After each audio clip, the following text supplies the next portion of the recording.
Since IVF with donated sperm and donated eggs requires 2 donors, there are 2 people who need to be compensated financially for their contribution.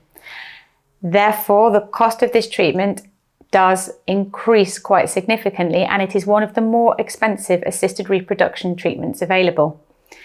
In the United States, a cycle of double donor IVF could cost between $14,000 and $20,000, but this figure is an orientative figure and will depend on clinic to clinic. In addition to these costs, the price of the hormonal medication must be taken into account, as it is not usually included in the cost of the IVF cycle.